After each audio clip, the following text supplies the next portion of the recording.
Андрей Ломачинский. Записки судмедэксперта.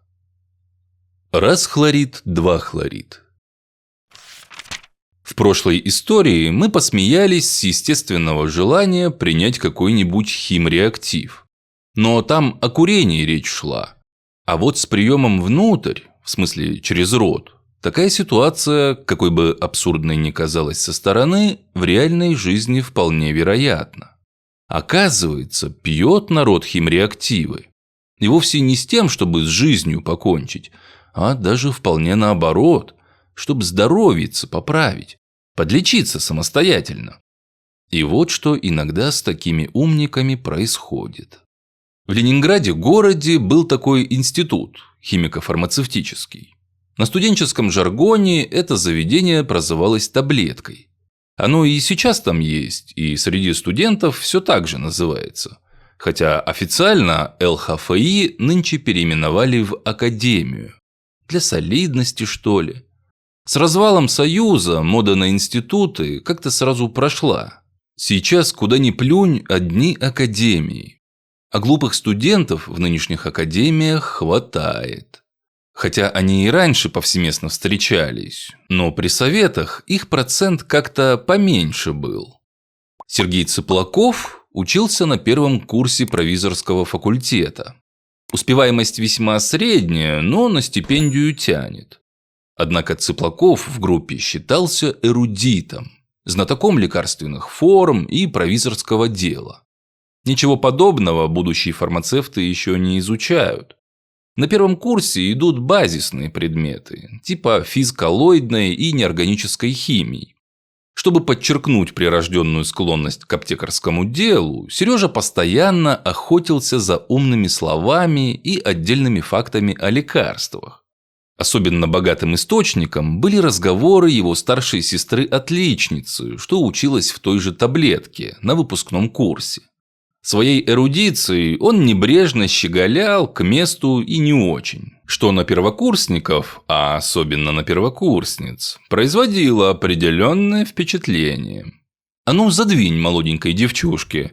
Милочка, ну что вы сегодня цвета цианкобаламина?» Или «Ах, какое у вас барбитуровое настроение! Я феназепамово спокоен». Поди вчерашняя десятиклассница изумится от таких познаний и почтет за честь пообщаться с вундеркиндом.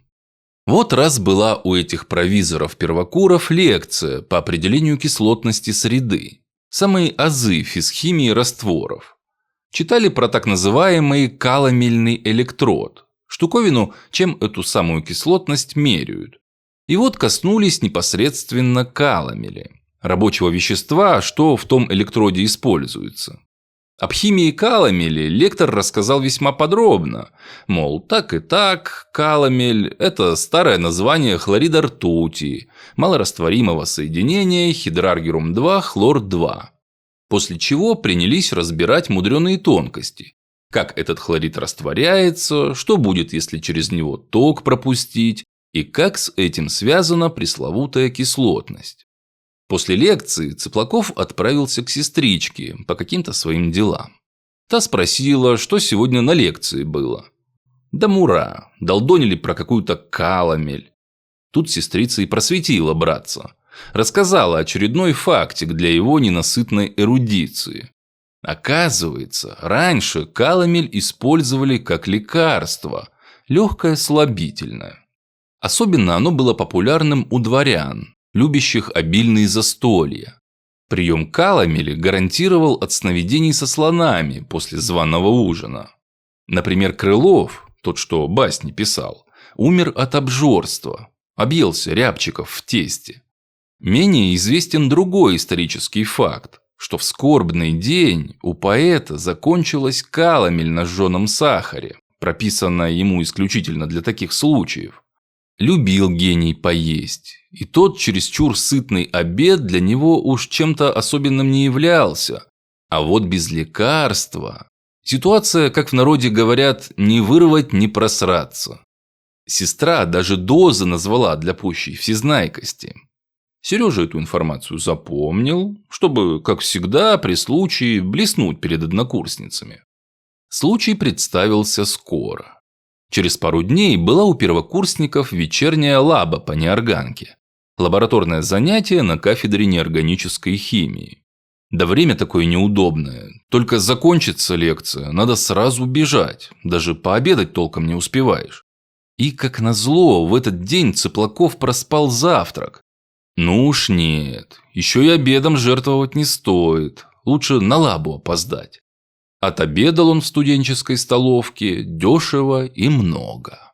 Правда, невкусно, но с голодухи какой студент на такие мелочи обращает внимание? После обеда приперся на занятие. Препод слегка пожурил, но пустил опоздавшего. Видать, теоретические объяснения он уже сделал, а поэтому попросил студентов переходить сразу к опытам. Все застучали пробирками, принялись что-то отмерять, титровать, смешивать. Среди многочисленных реактивов, выставленных на столы для сегодняшней работы, был маленький пузырек, где этикетка имела красную пластиковую наклейку. Так обычно яды метили. Обычно о токсичных соединениях студентов специально предупреждали в самом начале занятия. Но если опоздал, тогда слепо верь этикетке. На этот счет у фармацевтов инструкция простая. Преподаватель вышел, а голодные студенты принялись с завистью расспрашивать сытого Цыплакова, какое меню сегодня в столовке. Цыплаков подробно поведал, чего и сколько он откушал, даже посетовал, что переел, как баснописец Крылов. А потом для пущего эффекта добавил: после такого обеда любому уважающему себя дворянину надо бы хлорида ртути принять. Немного, пару граммов. Вместо обычного почтительного изумления его знаниями, народ как-то саркастически захихикал. «Чего-чего? Как чего? Не знаете, что ли, прописных истин дореволюционной формации? Так книжки читайте, неучи. Повторяю, дворяне после обильного обеда принимали дозу хлорида ртути. Какой такой яд? Вот доучитесь до 5-го курса, может, выучите, что я уже знаю. Лекарство это. Никакой токсичности в этом веществе нет». Самый большой скептик, Леха Капустин, подошел к Цыплакову, взял пузырек с красной этикеткой и демонстративно потряс им перед носом. «А это видел?» Цыплаков снова уставился на пузырек. На этикетке несмывающимся фломастером было написано: 1,5 грамма хидраргирум хлор-2. Чё это? Как что? Хлорид ртути. Какой ртути? Такой ртути. Обычной. Ртути-2. Что, в школе не учился? Небось, знаешь двухвалентную ртуть? Да как смеет этот несчастный зубрила Капустин так нагло подрывать его авторитет? Цыплаков, сохраняя абсолютно невозмутимое лицо, не спеша открыл крышку, потом надменно улыбнулся и под тихий ох однокурсниц опрокинул пузырек себе в рот. Потом немного поморщился, взял химически градуированный стакан, нацедил туда дистиллированной водички из бюретки, запил и обвел окружающих победоносным взглядом. «Все, никакой это не яд. Говорю же вам, неучим, хлорид ртути – это любимое лекарство дворян. Своего рода обязательное средство после приема со званым ужином. Без него Крылов умер. Учитесь, сыны, у аристократа, пока жив». А вот тут Цыплаков как в воду глядел. Пока жив. До конца лабораторной ему досидеть не удалось. Резко скрутило живот. Началась головная боль и страшная тошнота. Кто-то рассказал преподу, как Сергей убеждал всю группу, что хлорид ртути не яд, а лекарство. Перепуганный доцент тотчас вызвал скорую, и Цыплакова повезли на ВПТ. Там дежурный врач, прочитав в карте неотложки диагноз и краткое описание случившегося, аж присел от удивления. «Сережа, ты хоть понимаешь, чего ты выпил?» «Понимаю. 1,5 грамма хлорида ртути. По-старому каламели. Это должно быть совсем не опасно», едва слышно ответил слабеющий Цыплаков. «Да нет же, Ты по собственной дурости глотнул хлорида ртути под названием Сулейма. Если говорить о старом времени, то Сулейма была, пожалуй, вторым по популярности ядом в дворцовых интригах. Только в отличие от номера 1, от мышьяка, использовали ее в основном для неотложных отравлений, когда приспичило по-быстрому кого-нибудь убрать. Смертельная доза может составлять всего 0,1 грамма. Наш герой хватанул в 15 раз больше. Несмотря на все предпринятые меры, спасти Цыплакова не удалось. При его дозе, без лечения, он помер бы в первые часы от паралича сосудодвигательного центра, что в нашем мозгу управляет самыми важными функциями организма.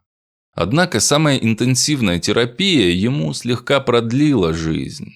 Рот у него весь изъязвился от так называемого токсического стоматита, а по краю десен пошла серая ртутная кайма. Это от того, что ртуть со слюной выделяется. А выделяется она оттуда, потому что выделяться ей больше неоткуда. Почки поражаются моментально и не фильтруют больше ничего. Вот от этой острой почечной недостаточности примерно через неделю Сергей и умер. На вскрытии классика, так называемый характерный некротический нефроз, или в простонародье, имеется в виду среди простых судмедэкспертов, сулеймовая почка. Уж не буду описывать, как она выглядит. Жалко парня. Вывод простой. Даже самая широкая эрудиция не способна подменять системные знания. Без этих самых знаний получается горе от ума в самом прямом смысле. Сладкая штукатурка. Прапорщик Коняхина несла свою службу в Выборгском районном военкомате города Санкт-Петербурга. Хоть и копалась Коняхина в документах и учетных карточках, но канцелярской крысой отнюдь не выглядела. Была она молода, здорова и симпатична. И все у нее было хорошо. Спокойная военкоматовская служба особыми тяготами и невзгодами не донимала, домолюбящий муж, а недавно так вообще радость приключилась. Разменяли родительские уголки на прекрасную квартиру в доме старой постройки. Живи и радуйся. Несмотря на маленькую воинскую зарплату, денег хватало. Как-никак военкомат – место взяткоемкое. Всякие отсрочки отмазки, годен-не годен, презенты-подарки. Только стали сослуживцы замечать за Коняхиной одну странность. Придет, бывало, на работу, достанет маленькое зеркальце, высунет язык и час его изучает. Потом начнет себя за язык щипать, вроде как волосину с него снимает. Вообще-то волосы во рту явление неприятное, но чего ж она их ест по нескольку раз в день? К тому же похудела и аппетит пропал. Что ей не дай, все невкусно. При этом говорит какую-то ерунду. То вишневый пирожок у нее соленый, то наоборот котлеты с сахаром. А потом добродушная хохотушка Коняхина стала настоящей стервой.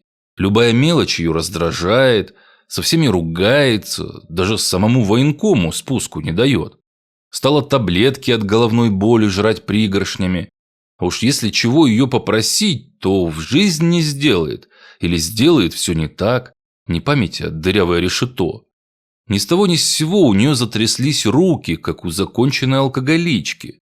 Однако сотрудники знали точно, что зеленым змеем Коняхина не злоупотребляет. Может выпить рюмку-другую на общей пьянке, но не больше того. Но вот когда у нее окончательно поехала крыша, да не по-тихому, а буйно с галлюцинациями, народ не выдержал. Хотя не так уж и буйно, пока на людей не бросается. То черного кота на подоконнике увидит, то говорит, что ваза со стола упала и разбилась. А на столе-то и вазы никакой нет. То здоровается с кем-то, вроде как только что вошедшим, а дверь в кабинет закрыта. При этом речь у нее стала невнятной, бормочет порой что-то, а что не поймешь. Решили, что звонить в скорую, а значит сдавать в дурку бывшую любимицу военкоматовского коллектива, преждевременно и жестоко. Позвонили мужу Коняхиной, а там пусть поступает, как знает. Приехал муж. Оказывается, он и сам за своей супругой последние пару недель всякие странности замечает. Оформили Коняхиной недельку отгулов, а там как получится. Или отдохнет и восстановится, или пойдет в психушку комиссовываться из армии. Оказалось, не первое и не второе. Через неделю прапорщицу отвезли на кафедру судебной медицины с весьма уверенным диагнозом – смерть. Осталось только выяснить причину. На вскрытии нашли признаки токсического поражения мозга и почек. Еще нашли одну непонятную находку в желудке – разжеванные крошки чего-то белого, не то гипса, не то цемента. Штукатурка, что ли? Поехали к ней на квартиру. Квартира хорошая, но старая. Коняхины собирались сделать капитальный ремонт, а поэтому здорово за состояние стен не беспокоились. Муж Коняхин рассказал, что его жена уж очень штукатурку хвалила. У нее постоянно кальция не хватало, вот она и грызла мел да и звездку. А от этой штукатурки вообще была без ума.